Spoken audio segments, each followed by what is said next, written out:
Everyone, this is Archana. Welcome back to my channel. तो आज है डे 2 और अभी पता है सुबह के कितने हो रहे हैं? अभी सुबह के 3:30 हो रहे हैं और डे 2 की जो शुरुआत है वो मेरी 3:30 से ही होने वाली है, क्योंकि कल जो प्लेसेस मैंने एक्सप्लोर करा है उसके अलावा भी कुछ प्लेसेस बची हुई थी। तो उन प्लेसेस को एक्सप्लोर करने के लिए मैंने गाड़ी बुकिंग कर रखी है पहले से ही। एंड क्योंकि सबसे पहले मुझे टाइगर हिल जाना है, वहाँ से सनराइज़ बहुत ही खूबसूरत दिखता है। देखती हूँ अब मुझे कैसा दिखता है वहाँ से सनराइज़।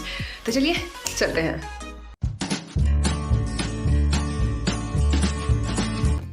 और फिलहाल मैं निकल चुकी हूँ अपने होटल से और दार्जिलिंग का जो मॉल रोड है उससे लगभग 1 घंटे की ड्राइव करने के बाद हम लोग पहुँच चुके हैं अभी टाइगर हिल। और यहाँ भीड़ की कोई कमी नहीं है, जैसा कि आप देख रहे होंगे वीडियो में, यहाँ काफ़ी भीड़ रहती है। और इसी भीड़ के बीच आपको देखने को मिलेगा प्यारा सा सनराइज, और ये सामने सनराइज हो रहा है। ऑलराइट, सो फाइनली मुझे सनराइज यहाँ से देखने को मिली, और जो कि बहुत ही प्यारी सनराइज है। और सनराइज के साथ एक और जो चीज़ आपको यहाँ देखने को मिलती है वो है कंचनजंगा की पीक्स। जैसे ही सनराइज होता है यहाँ से आपको कंचनजंगा की जो पीक्स है वो दिखाई देती है। तो इसीलिए यहाँ पे इतनी ज़्यादा भीड़ रहती है, वो भी सुबह के 4 बजे से ही। टाइगर हिल से एक बहुत ही खूबसूरत सा सनराइज और माउंट कंचनजंगा की पीक्स देखने के बाद अभी मैं आगे बढ़ रही हूँ अपने आज के दूसरे डेस्टिनेशन की तरफ। लेकिन वहाँ जाने से पहले मैं आपको बता दूँ कि अगर आप भी टाइगर हिल जा रहे हैं तो अब यहाँ एंट्री फ़ी लगती है, और एंट्री फ़ी की जो टिकट होती है वो 20 रुपीज़ है। लेकिन जिस गाड़ी से आप जाते हो उस गाड़ी में आपको एक एक्स्ट्रा टिकट लेनी पड़ती है, जिसका जो प्राइस होता है वो 60 रुपीज़ होता है। और ये बेसिकली 60 रुपीज़ इसलिए होता है क्योंकि ये जो एरिया है वो फॉरेस्ट रीजन के अंदर आता है, तो यहाँ आने से पहले आपको टिकट लेनी होती है। टाइगर हिल से निकलने के बाद लगभग हाफ एन आवर के बाद हम लोग अभी पहुंच चुके हैं आज के अपने दूसरे डेस्टिनेशन के पास, जो कि है घूम मॉन्स्ट्री। और ये जो मॉन्स्ट्री है ये एक बहुत ही पुराना और फेमस मॉन्स्ट्री है दार्जिलिंग का। इस मॉन्स्ट्री में जाने के लिए आपको कुछ सीढ़ियाँ बनाई हुई हैं, जिसे उतर के आपको जाना होता है मॉन्स्ट्री के अंदर। निकलने के बाद जो सेकंड पॉइंट है आज का वो है घूम मॉन्स्ट्री। और ये जो मेरे पीछे आप मॉन्स्ट्री देख रहे हैं ये है घूम मॉन्स्ट्री। घूम मॉन्स्ट्री को 1850 में लामा शेरपा, जो कि एक मंगोलियन मॉन्क थे, उनके द्वारा बनाया गया था। और इसकी जो हाइट है वो है 15 फुट। जब आप इस मॉन्स्ट्री के अंदर जाएंगे तो यहाँ पे आपको लॉर्ड बुद्धा की एक स्टैचू, बड़ी सी स्टैचू है, वो देखने को मिलेगी। जैसे ही आप मॉन्स्ट्री से बाहर निकलोगे तो बाहर आपको बहुत सारे ऐसे छोटे छोटे स्टॉल्स दिखेंगे, जहाँ पे आपको कुछ उलन स्टफ्स मिलेंगे। और इसके साथ ही और 1-2 स्टॉल्स हैं जहाँ से आप कुछ डेकोरेटिव आइटम्स ले सकते हैं। और फेंग शुई के अनुसार जो कुछ चीज़ें होती हैं जिसे रखना घर में शुभ माना जाता है, वो सारी चीज़ें भी आपको यहाँ पे मिलती हैं। तो if you want you can purchase this things from here.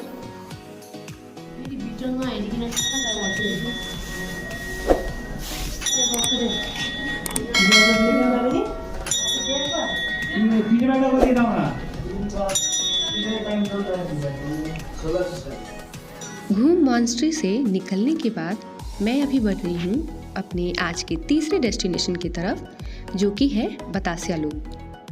तो चलते हैं बतासिया लूप में। और यहाँ जाने के लिए पहले आपको 20 रुपीज़ का टिकट लेना होता है। बतासिया लूप बेसिकली एक रेलवे लूप है जो कि गोरखा सोल्जर्स की याद में बनाया गया था। गोरखा सोल्जर्स जिन्होंने 1947 में देश को आज़ाद कराने की खातिर बलिदान दे दिया था, तो उन्हीं की याद में इसे बनाया गया है। और जब आप इस लूप के अंदर आएंगे तो आपको यहाँ पे वेराइटीज़ ऑफ फ्लावर्स देखने को मिलेंगे। और इसके साथ ही आपको देखने को मिलता है हिमालयन टॉय ट्रेन। ये जो पटरियाँ आप देख रहे हैं ये टॉय ट्रेन की पटरियाँ हैं।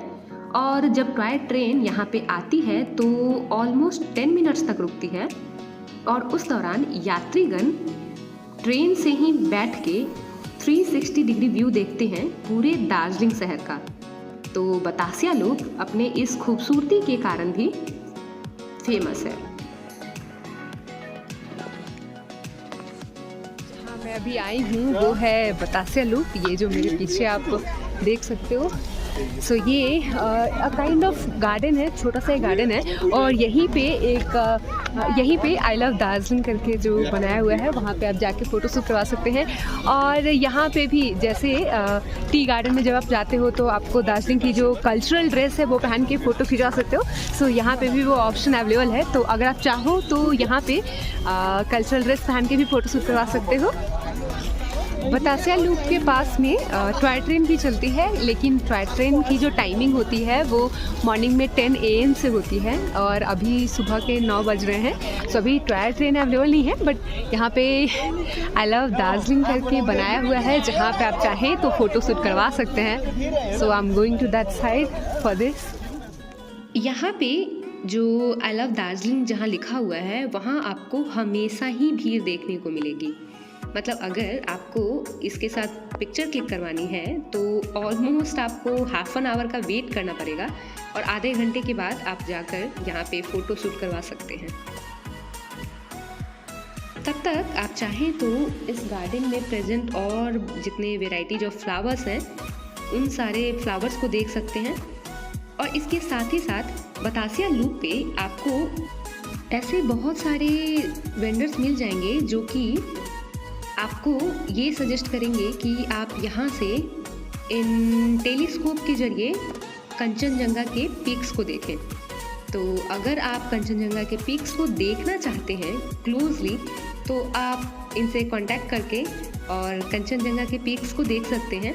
और इसके साथ ही साथ वो एक रानी की महल और कुछ बता रहे थे, तो यहाँ से वो रानी की महल को भी दिखाने का दावा करते हैं। अगर आप मेरे से पूछते हो कि दार्जिलिंग में सबसे ज़्यादा भीड़ कहाँ मिलेगी देखने को, तो नो डाउट टाइगर हिल पे बहुत भीड़ रहती है। इनफैक्ट अनएक्सपेक्टेड भीड़ आपको मिलेगी टाइगर हिल पे, क्योंकि आप सोच सकते हो सुबह के 4 बजे से लेके सुबह के 4 बजे से वहाँ भीड़ लगनी स्टार्ट होती है। एंड जब तक सनराइज़ नहीं होता, जब तक वहाँ से कंचनजंगा की पिक्स नहीं दिखती है, लोग वहाँ से हटते नहीं हैं। बतासिया लूप में आने का जो समय है वो है मॉर्निंग में 6 बजे से लेके शाम के 5 बजे तक। लेकिन मैं आपको सजेस्ट करूँगी कि अगर आपको यहाँ आकर और इस आई लव दार्जिलिंग के साथ फ़ोटो क्लिक करवाना है तो आप सुबह में आए अराउंड 7 to 8, क्योंकि उस टाइम यहाँ पे भीड़ कम होती है। और अब मैं निकल चुकी हूँ बतासिया लूप से और यहाँ से निकलने के बाद ऑलमोस्ट पूरे दार्जिलिंग को घूमते हुए मैं अभी जाने वाली हूँ चौरस्ता की तरफ। चौरस्ता जाने से पहले मुझे रास्ते में मिलता है टॉय ट्रेन और इसके बाद मैं पहुँचने वाली हूँ, ये है मॉल रोड। तो टॉय ट्रेन को देखने के बाद अभी मैं पहुँच चुकी हूँ मॉल रोड, और मॉल रोड से जैसे ही आप आगे बढ़ोगे तो थोड़ी दूर चलने के बाद आपको मिलता है चौरस्ता। ऑलराइट, सो अभी मैं हूँ दार्जिलिंग के मार्केट को एक्सप्लोर कर रही हूँ एंड लेट्स सी क्या क्या चीज़ें यहाँ मिलती हैं। जब आप दार्जिलिंग के मॉल रोड से चौरस्ता की तरफ जाएंगे तो आपको रास्ते में मिलती हैं बहुत सारी दुकानें। और क्योंकि दार्जिलिंग एक हिल स्टेशन है और यहाँ काफ़ी ठंड भी रहती है, तो ऑलमोस्ट जो दुकानें रहेंगी वहाँ पे आपको विंटर ड्रेसेस मिलेंगे। और उनका जो विंटर ड्रेसेस के साथ साथ कुछ आपको यहाँ की ट्रेडिशनल शॉप्स भी दिखेंगी जहाँ पे ट्रेडिशनल ड्रेसेस मिलते रहेंगी। तो आप चाहें तो यहाँ से इन ड्रेसेस को परचेज कर सकते हैं। और इन दुकानों से आगे जब आप बढ़ोगे तब आता है चौरस्ता। चौरस्ता एक बहुत ही फैशनेबल प्लेस आपको लगेगा और ये दार्जिलिंग का एक फेमस स्पॉट है। यहाँ पे आपको हमेशा ही क्राउड देखने को मिलेगा। एक्चुअली चौरस्ता जो है ये पहले प्लेस ऑफ असेंबली हुआ करता था। इनफैक्ट अभी भी अगर आप चौरस्ता आते हो तो यहाँ पे आपको बहुत सारे ऐसे छोटे छोटे दुकानें मिल जाएंगी जहाँ पे चाय की पत्तियाँ बिकती हैं और बहुत सारे चाय के स्टॉल्स भी हैं। तो अगर आपको चाय पसंद है तो आप भी यहाँ थोड़ी देर के लिए बैठिए और चाय का आनंद लें। और जैसा कि मैंने आपको बताया कि ये जो चौरस्ता है यहाँ पे असेंबली हुआ करती थी, तो ये देखो अभी फ़िलहाल कुछ फंक्शन में भी चल रहा है इन बच्चों का। तो जब मैं आगे बढ़ रही थी चौरस्ता से तो मुझे एक भेलपुरी वाला दिखा और मैंने यहाँ से थोड़े से भेलपुरी और गोलगप्पे खाए और मैं अभी बढ़ रही हूँ आगे न्यू महाकाल मार्केट की तरफ। मैं अभी चौरस्ता के पास आई थी, एक कैफ़े ढूंढ रही थी जो मैंने देखा था काफ़ी फेमस कैफ़े है। सो वहीं पे पास में मुझे एक मार्केट दिखा है एंड मैं आ गई अब फिर मार्केट एक्सप्लोर करने।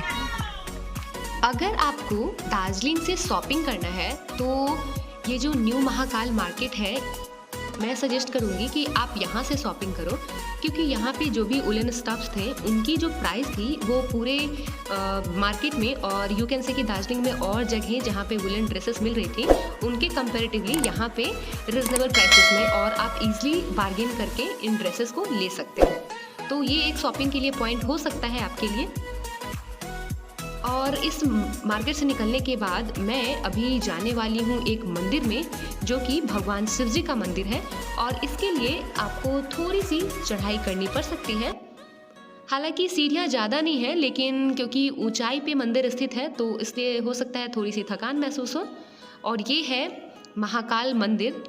तो चलिए चलते हैं और देखते हैं कि इस मंदिर में भगवान शिव के अलावा और कौन कौन से देवताओं के प्रतिमा स्थित है। और जब आप इस मंदिर के अंदर जाएंगे तो वाकई में ये मंदिर बहुत ही ज़्यादा खूबसूरत है। और क्योंकि यहीं पे ऑब्जर्वेटरी हिल भी है और यहाँ पे आपको बहुत सारे कलरफुल फ्लैग्स देखने को मिलेंगे।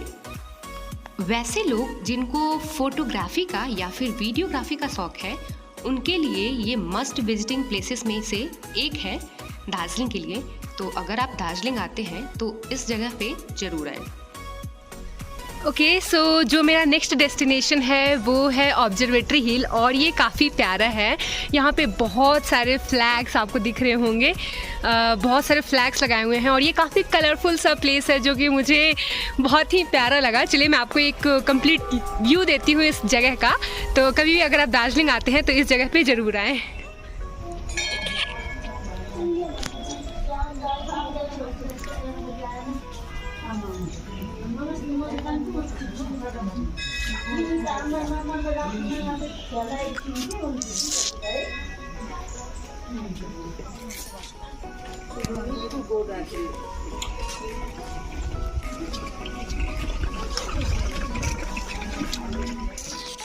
ऑब्जर्वेटरी हिल से जब आप नीचे की तरफ आओगे चौरस्ता पे तो यहाँ पे एक रेस्टोरेंट है जिसे मैं ज़रूर रिकमेंड करना चाहूँगी, जिसका नाम है होप। और ये एक बहुत ही फेमस रेस्टोरेंट है दार्जिलिंग का। तो चलिए अब मैं आपको बताने वाली हूँ कि अगर आप कभी भी दार्जिलिंग आते हैं तो यहाँ से कौन कौन सी चीज़ें अपने साथ ले जा सकते हैं। तो सबसे पहले बात करते हैं दार्जिलिंग जिसके लिए सबसे ज़्यादा मशहूर है, वो है अपने टी लीव्स के लिए। तो आप जब भी दार्जिलिंग आए यहाँ से चाय की पत्तियों का पैकेट खरीदना ना भूलें। और वैसे तो आपको दार्जिलिंग में हर एक जगह चाय की पत्तियाँ देखने को मिलेंगी, लेकिन आई विल रिकमेंड कि जब आप टी गार्डन घूमने जाओ तो टी गार्डन के बाहर बहुत सारे ऐसे छोटे छोटे स्टॉल्स लगे रहते हैं जहाँ से आप टी के पैकेट्स ले सकती हैं। तो मसाला चाय लेने के बाद आप दार्जिलिंग से कुछ फ्रिज मैग्नेट्स भी ले सकते हैं। यहाँ पे आपको ऐसे बहुत सारे छोटे छोटे फ्रिज मैग्नेट्स मिल जाएंगे और इन फ्रिज मैग्नेट्स का जो प्राइस होता है वो 60 to 80 रुपीज़ होता है। तो आप चाहे तो फ्रिज मैग्नेट भी ले सकते हैं। उसके बाद आप यहाँ पे और भी बहुत सारे डेकोरेटिव्स आइटम्स होते हैं जैसे कि विंड चाइम्स, की रिंग और कुछ पगोड़ा वगैरह भी मिलते हैं यहाँ पे। और फ्लैग्स तो आपको हर एक जगह मिलेंगे जो आप चाहे तो अपने बाइक या कार में लगा सकते हैं। और क्योंकि दार्जिलिंग में ऑलमोस्ट ठंड रहती है साल के पूरे महीने, तो यहाँ पे आपको बहुत सारे उलन स्टफ्स देखने को मिलेंगे, तो आप थोड़ा सा बार्गेन करके इन्हें ले सकते हैं। So yeah, this is all about my Darjeeling overall trip. तो आप मुझे कमेंट सेक्शन में कमेंट करके ज़रूर बताना कि दार्जिलिंग की कौन सी ऐसी व्यू पॉइंट थी जो आपको सबसे अच्छी लगी। और अगर आपको मेरे द्वारा दी गई इन्फॉर्मेशन अच्छी लगती है, मेरी वीडियोज़ अच्छी लगती है, then please do hit the like button, subscribe my channel and do not forget to hit the bell button, ताकि जो भी वीडियोज़ अपकमिंग मेरे चैनल पर आती रहे उसकी नोटिफिकेशन आपको मिलते रहे। So thank you so much for watching.